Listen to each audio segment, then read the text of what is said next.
Hey everyone, and welcome to Almost Cancelled. I am Peter, that is Tara, and we are going to talk about the Chilling Adventures of Sabrina, Part 2, Episode 9. It's called Chapter 20, Mephisto Waltz. And it is, of course, the finale of the part of the season, whatever you want to call it. It's the finale. This is the last one, for now. Last one. Yes. And the apocalypse was happening, and everyone had to pitch in. We had to save the day. I think Blackwood's plot went in a kind of surprising direction that I wasn't expecting, and not in a bad way. I actually was like, I'm actually kind of interested in what they're doing here. This is kind of cool. And then, but the big thing, of course, is that the Dark Lord does in fact appear. We even start the episode with a flashback to the beginning. Yep, in the beginning, and it's the origin of Lilith and the Dark Lord. Yeah. Notably, he's the same actor who plays him in present day. But Lilith, over the millennia, has aged a bit. I mean, don't get me wrong. She looks... Yeah, well, she takes over, right? Because she becomes, I guess, some kind of a demon. So she's more of ethereal and has to have a host body. That's true. Oh, yeah, I'm thinking Wardwell's like... No, that's not Lilith's body growing old. I'm forgetting she's possessed. You know, she's like, taking someone else's body. Yeah. I'm talking nonsense.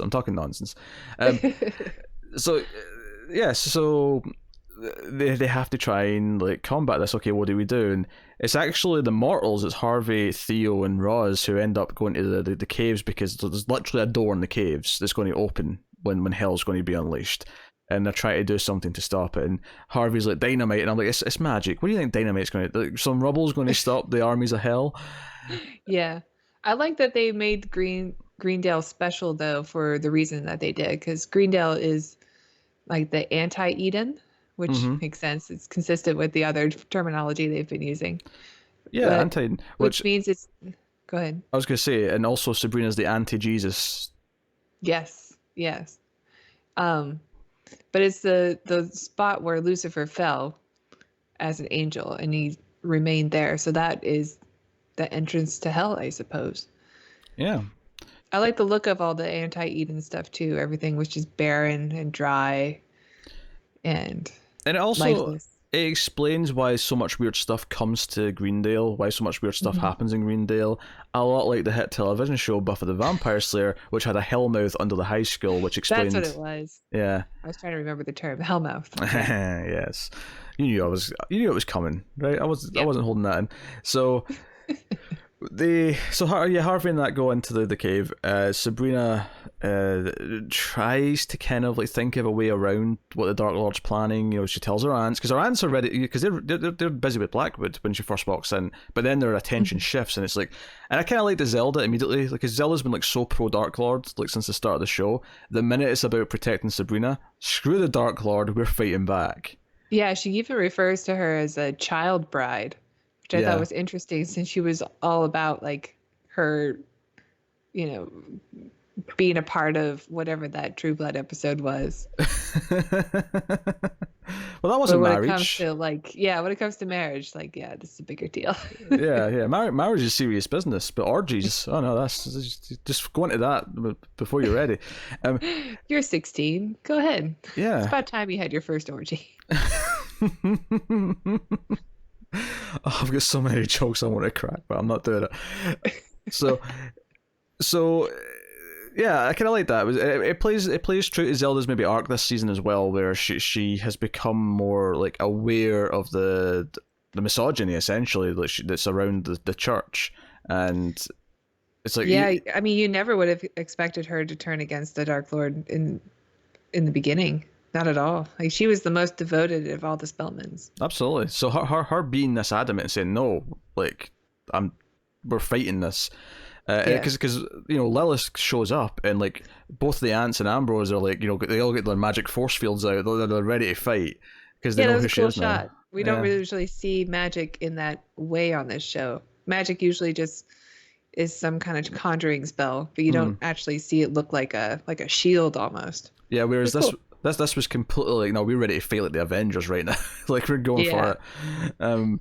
And Lilith, first of all, they eventually find out she's Lilith, and that's a shock in and of itself.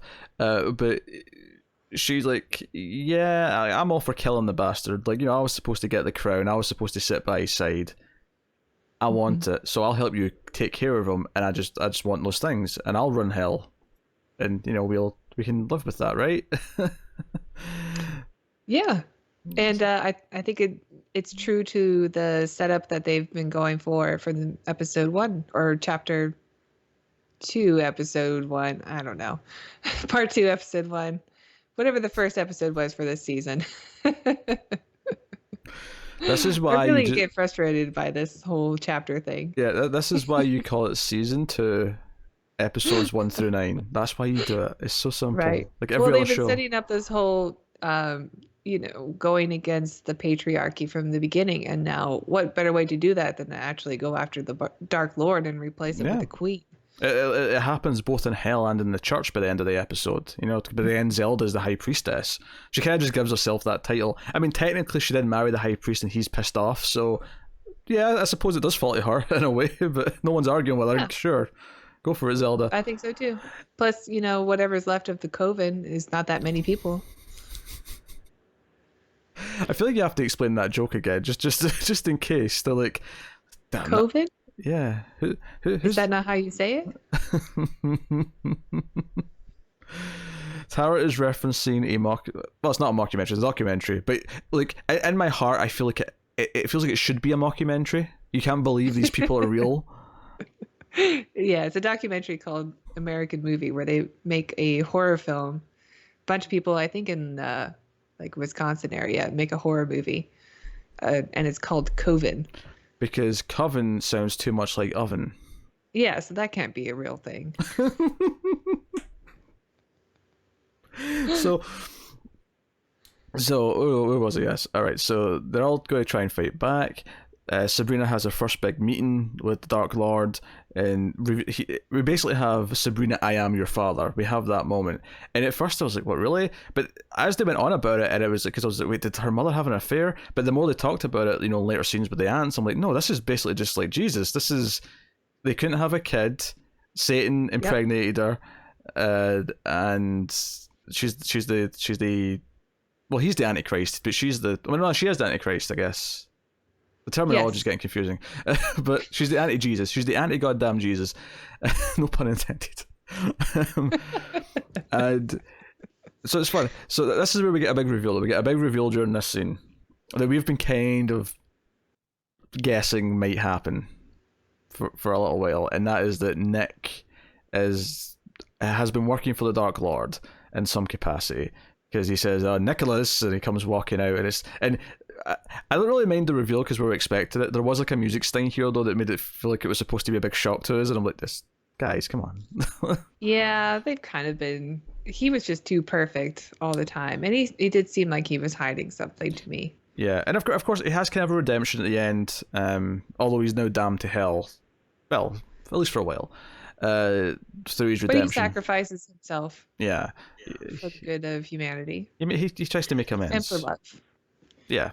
So that comes out of there, and then it's like, okay, the Dark Lord wants her tomorrow to blow this horn, which I don't necessarily think there was any innuendo meant here, but there's the way he phrased his sentence. He was like, tomorrow you will blow, and there was almost like a pause before he said the next thing, and I'm like, where's he going with it? You will blow the horn of whatever, and that'll open the gates to hell, and then we will dance the Mephisto waltz at your coronation, and hell will be unleashed. And Wardwell actually helps them. Lilith helps them. I should say Lilith, not Wardwell, because Wardwell's a character that we actually have back by the end of the episode, so I need to distinguish between them now. But yeah, I'm glad she's not off the show. Yeah, it's going to be fun her playing another character next season. Yeah, she's cool. Very talented, so I'm looking forward to it. Yeah, although I did think that there was, especially at the end when she walked in the coffee comic store, I thought her Scottish accent was really coming through. Like at one point she was like, "If you'll excuse me, I need to go get something to eat," and it was like you weren't even trying that sentence. That sentence was Scottish. Well, maybe the actual Wardwell teacher was Scottish. I remember it being Scottish from episode 1 back when we last heard her speak, but I mean, maybe you're right. Maybe I've just forgotten that. No, I don't think so. Yeah, but no, she gives him this plan with these 2 daggers, and they're going to trap him and stab him where his wings were ripped off and all the rest of it. But it doesn't work. he gets out. It's just the whole thing. Yeah, they try using the Acheron from season 1 Yeah. that was used to trap that dream demon. Batty bat. Batty bat. And at first it looks like it works because she pulls like the whole Pokemon thing and traps them into the ball. This is the later one though. This is the one at the coronation they did the okay. the object. The one in the forest with the horn just fails, and because they're just trying to kill him there, not like trap him, and he almost kills Zelda. You know, Zelda and Hilda, he's got them at knife point, like in their necks. So Sabrina blows the horn, and you know, hell's unleashing. But luckily, Harvey and Theo and Roz have, you know, she's used her cunning to see these symbols that'll seal the gate. So they put all these symbols everywhere, and that keeps. Yeah, she uses her mind meld because she does the same thing that Spock does in the hit television show Star Trek: The Original Series, where he mind melds with a rock in the episode Devil in the Dark. I love how specific that got.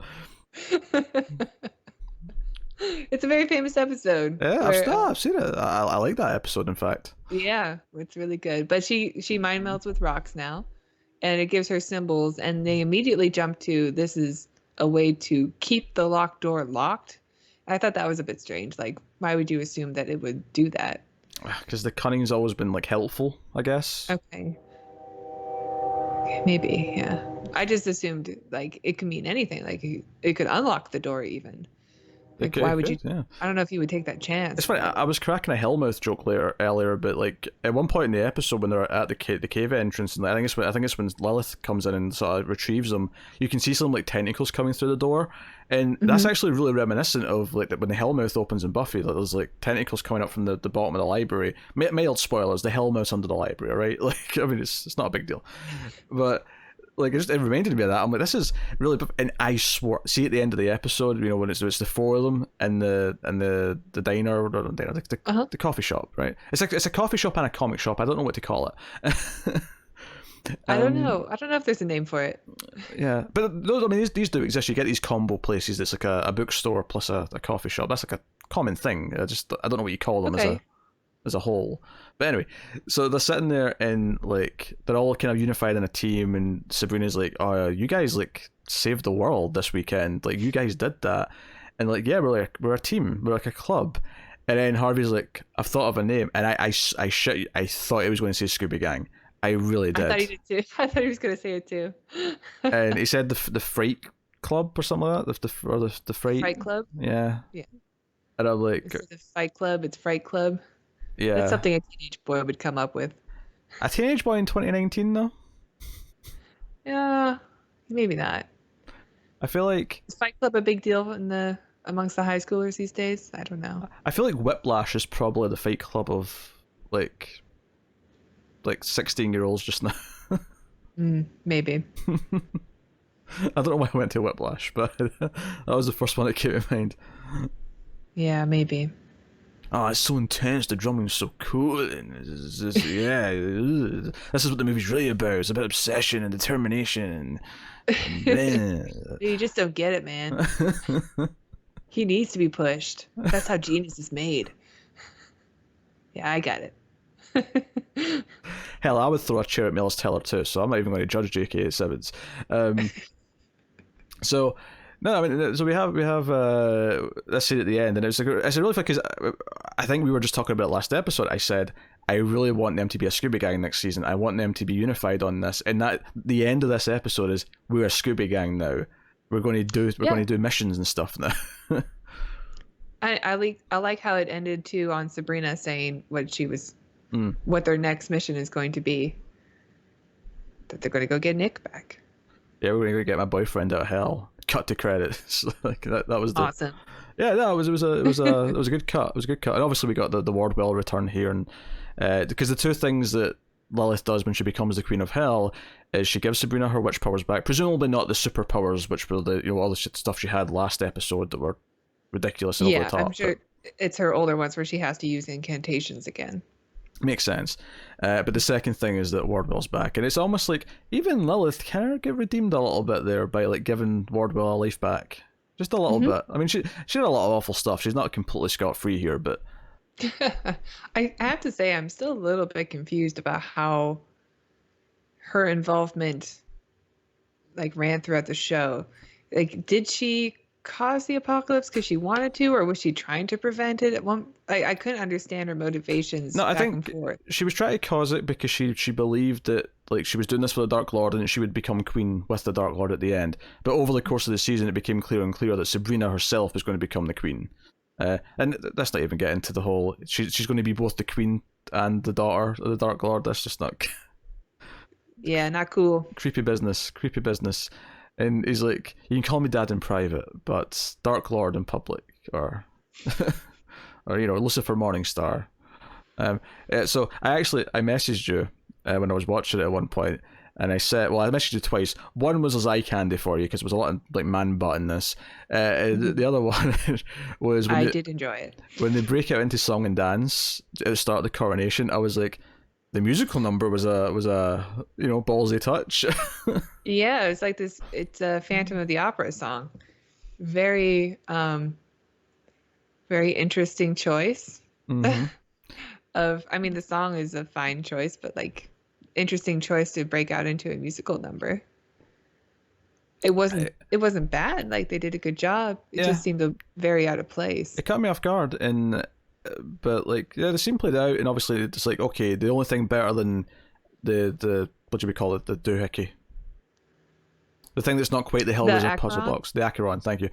So that doesn't work, and it's like, well, the only thing better is like an actual human host, like a flesh, like an actual body that'll hold them. And Nick volunteers, and he's like, he has to spend his time in hell. Like Lilith has to keep him trapped in hell now. So like that stuff is fine. He gets to redeem himself a little bit. It means we probably don't get a whole lot of Nick next season, which I'm okay with because he's probably one of the least interesting characters, I think, out of the bunch. Yeah.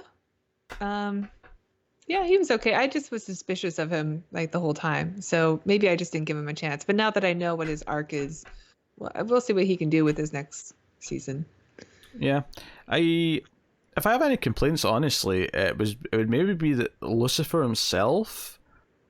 I don't know if I necessarily was in love with the performance here. Yeah. I mean, he sure did look good though. And that's like 90% of the performance that I need. That was so serious and deadpan sounding. You didn't even like break a smile until you finished saying it. I don't know, like he felt a little bit more, just a little bit, just a touch too flamboyant, maybe is where I would put it.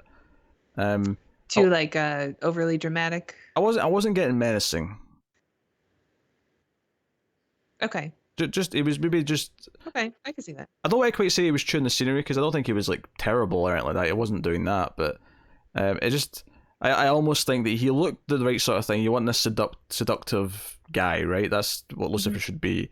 The voice just felt a little bit off to me, but I mean, it's a minor quibble because I doubt we're going to see him that much. We might see him again, but it's not like he's going to be that constant a character. Yeah, but he should be menacing. I mean, he is representing all of evil.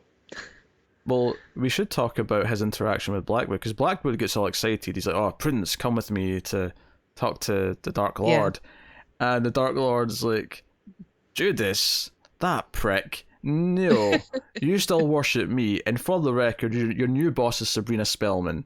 Or, well, he didn't say Spellman. Your new boss is Sabrina. You will bow to her. You will do everything she says. She is your master now. Deal with it. I love his reaction to it, where he just kind of, are you serious? You question me. Have you forgot your allegiances? And every so often it would cut over to Prudence, who's just quietly standing watching this. It just at times she was like clearly scared. At times she was clearly like a little bit amused that Blackwood was getting torn down a little bit. I'm impressed by this plotline is that I actually think Blackwood's like reaction to this. I like how dark it is, and we'll get to what's dark about in a second. But it doesn't betray his character. He actively like the idea that he's this misogynist who's not willing to do this, and he's pledging allegiance to the Dark Lord. Everything's for him. I am your servant. He's kneeling before him. I am your servant. I am a slave to you, my master. Blah blah blah. but the second it conflicts with what he actually wants, he's a coward who runs and doesn't actually want to like conflict with it in any way or fight for what he thinks he believes in or whatever. He wants to run with Prudence and the babies, and we get this revelation where he's poisoned the entire coven, and Thank you. And Prudence, power to her, immediately like has her. This is like she already had kind of her face turned with helping Zelda last episode, but this was the real like, you know what, Dad, screw you. I will hunt you down and I will kill you. Yeah, I was waiting for her to have some kind of turn all season. I did really like when they were doing the spell on the on Blackwood in the beginning, when she was talking to the other weird sisters and they were like talking in unison back to her. I thought that was like, I don't know, I don't remember them doing that before. I like the effect of it. What I liked about that series because they're doing a spell to actually hurt Blackwood. She's already tried to hurt him, and he comes out and tells her about the Dark Lord visit, and Prudence like tries to explain what they were doing because they're going around the statue with the big red kind of, I don't know, curtain. Yeah, she looks totally guilty, like she's been busted. Yeah, and she's like, "Oh, Father, we were just." He's like, "Oh, I don't care whatever mischief you were up to. Let's go, Dark Lord." I thought that was really funny for some reason. Like it never occurred to him. Plus it was ineffective, the spell that they were doing on him. Like he had like a nosebleed, but that was it. So clearly, like Blackwood is just too powerful for whatever they were trying to do. Yeah, maybe. So what I love about the ending, I love that it ends with like Prudence and Ambrose. Like they leave the church, the school, the church at night, looking like vampire hunters, right? Prudence. I thought this was a little bit out of nowhere. Like the skills that she has with the swords. Yeah, she's got two swords on her back, which she takes out and at the same time and like decapitates the statue and puts them back in. And Ambrose has got a crossbow, and I'm like, this is kind of out of nowhere. I think I love it though.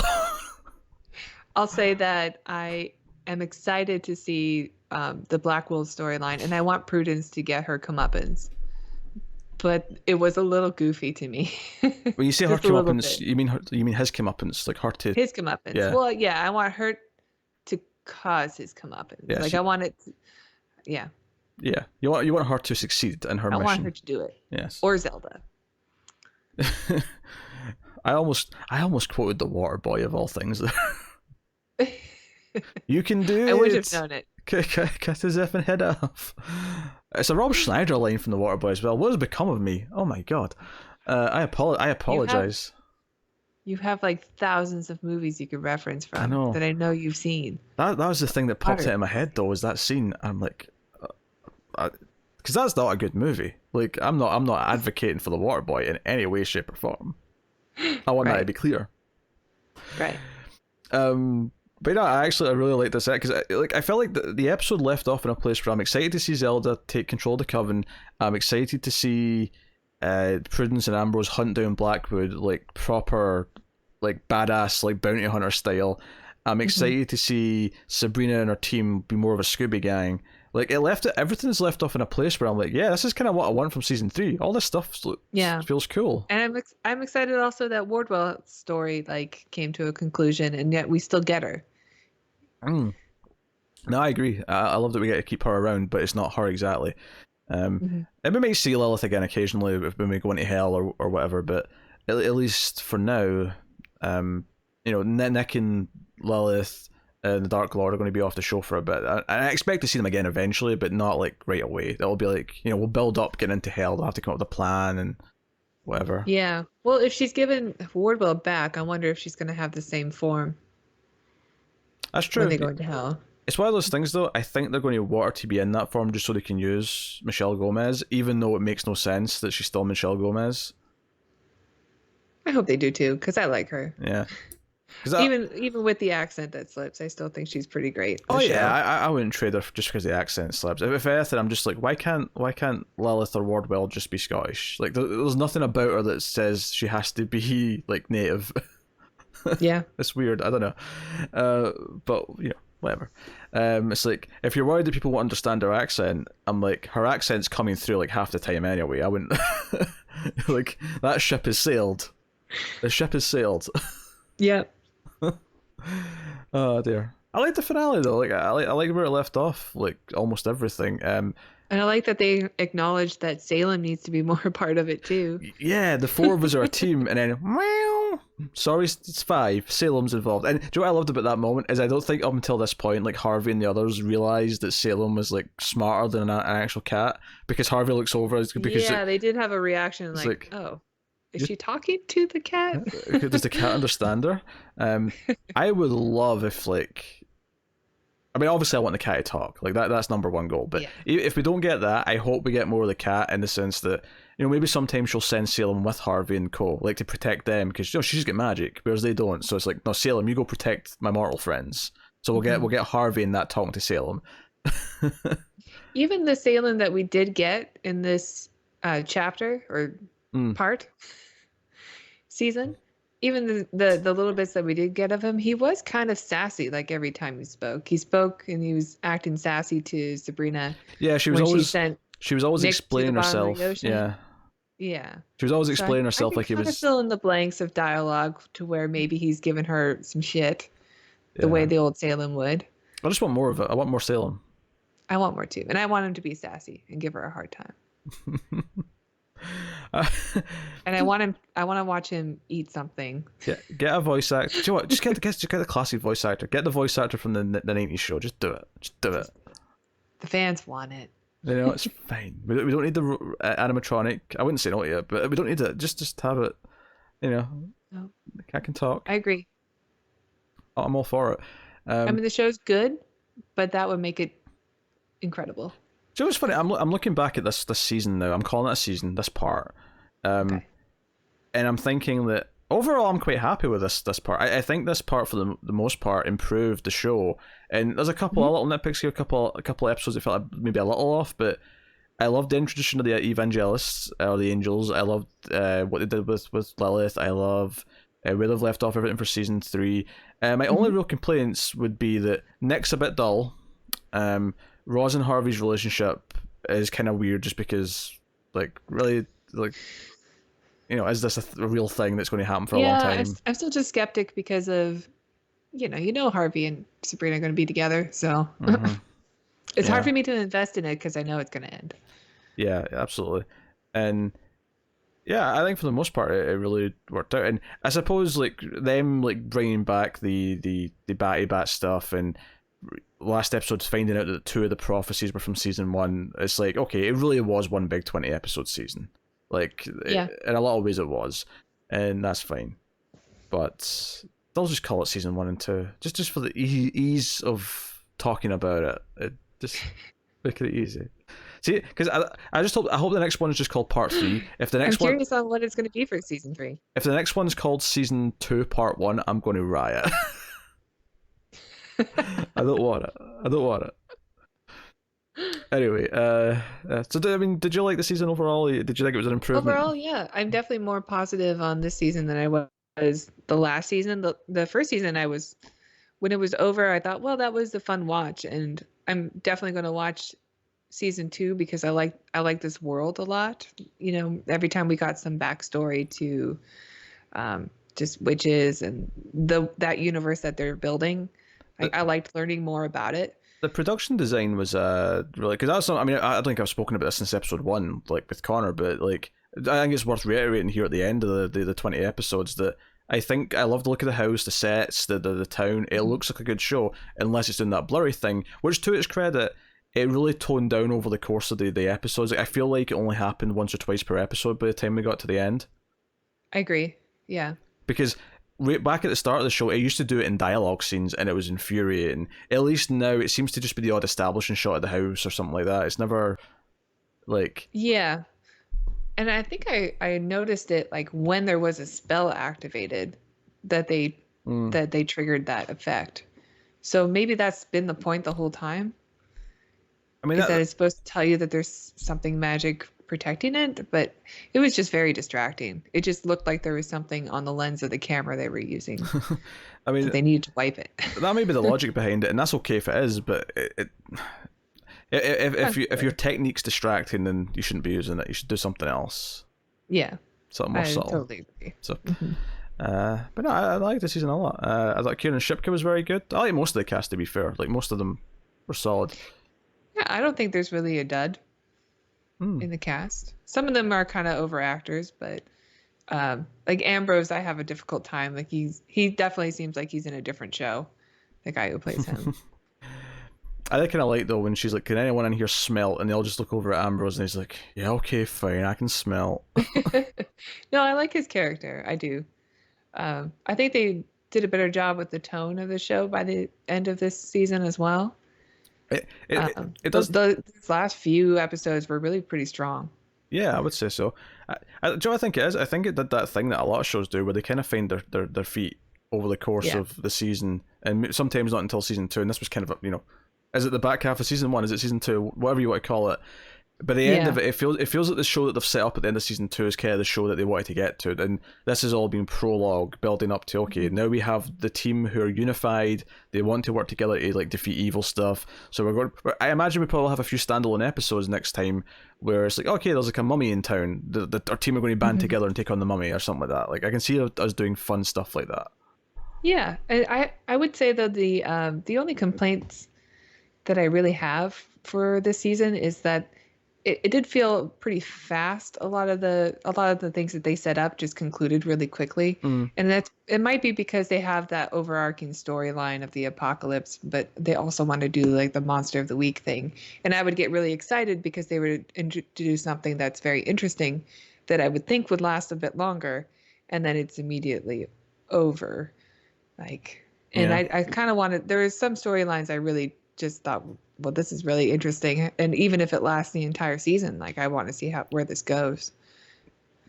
Adam being the prime example, you wanted more of Adam and Lilith. Yeah, I mean, but it makes sense where Lilith's story ends, that they would not keep him around. Oh, absolutely. But not just that. Like it just some of the things just felt kind of rushed. That's a point, though. Wardwell's back, and her fiancé is dead. Yeah, I mean, maybe she's gonna wonder where Adam is. She'll be like, "Where's Adam? Is Adam dumped me? Is Adam left me?" Is it still the same body that she just returned also? So is she like digesting bits of Adam's steak? Oh, bits of Adam's steak. Also, I just noticed the guy who played Lucifer is called Luke Cook, which his parents have got a sense of humor. Cook, yeah. It's a very unfortunate name. No wonder he looks so pissed off. Oh dear. All right. Well, there you go. That's been the Sabrina finale. I liked the season a lot. I thought it was better than the first half. I agree. That was better than the first half. Worst episode of the 20 was probably the Christmas one. I thought that was easily the one that just felt the most pointless out of the whole batch. The one that they released over the holidays. Yeah, on its own. Yeah, that one was kind of a dud. I even going into this second part, I couldn't really remember what happened. I remember Theo being like kidnapped by like an evil Santa demon or something like that. Yeah, I didn't remember that. I had to read about it because I forgot what happened. But hey, that's that is the Sabrina finale. So by all means, let us know what you thought of the finale and the season as a whole in the comments below. You're looking forward to season 3 or part 3 or season 2 part 1, whatever we're calling it. Tell us in the comments, like, subscribe, all that stuff. It helps us out a lot if you do that. You can get us on Patreon, patreon.com/MailFuzzTV. If you want to support the channel and the show and everything we do here, you can do that for as little as $1 per month to get some bonuses, get some stuff early. Usually at the end of a Netflix show, I like to also tell you like what's coming up soon from like Netflix. If you're on the Netflix audio feed, you're wondering, well, what's the next Netflix show? Honestly, right now it's kind of weird. There's not a lot of stuff announced that we're going to check out. I mean, obviously Stranger Things coming in July, but June's kind of like not been announced yet. May's kind of weird. There's a couple of shows that I was like, we should do the pilot of these to see if they're any good. Connor's fighting me on them. Connor's like, no, these look terrible, and I'm like, it's just one episode. We'll do one episode, and then we'll make fun of it, and people may have some fun at our expense. It's fine. But he's been, I don't know. He's been a bit of a diva. I have to have a serious conversation about his attitude. Yeah, you think he'd be more nervous now that I've been replacing him. You should probably step up and not complain so much. Yeah, I tried to swap Tara in for the Star Trek Discovery finale, but he was There was I have so many things to say. There was a tantrum. There was a I understand. there was a ginger I'm not tantrum. here to replace anybody. I am here to take over. So Yes. watch out, Peter. Yes, you want to be the high priest of Male Fuzz TV, yes. I want to be the queen. So we also have obviously other audio feeds. There's the Almost Cancelled TV Reviews feed, which is all the other shows that we do. There's a Star Trek feed, of course, which Tara likes a lot because Tara's Star Trek obsessed. So go check out the other feeds. Just have a look around the YouTube, see what else we do, all the other shows we've done in the past. Because at this point we've got quite an epic backlog built up. So maybe one day I'll convince Tara to watch Buffy from start to finish. Oh, I didn't mean for that to sound so rude. Yeah, maybe. That was a cruel laugh. That was would you like to go? I have watched Buffy. I just didn't finish it. That was a would you like to go to prom with me? Like sort of like moment. That hurt. I'm sorry, Peter. Ego's bruised. I know it's a very fine show. I'm going to say it. Better than Star Trek. That's been us, guys. Thank you very much for watching and listening. We always appreciate it. Keep watching TV. Have you got any vanilla?